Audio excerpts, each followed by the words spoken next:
In an internal combustion engine, the piston is a cylindrical component that moves up and down inside the engine cylinder. The process starts with the intake stroke, where the piston moves down, drawing in a mixture of air and fuel through the intake valve. Next is the compression stroke, where the piston moves up, squeezing the mixture into a small space, making it more combustible.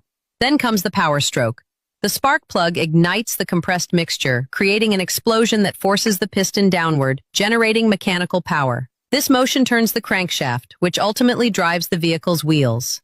Finally, the exhaust stroke occurs as the piston moves up again, pushing burnt gases out through the exhaust valve.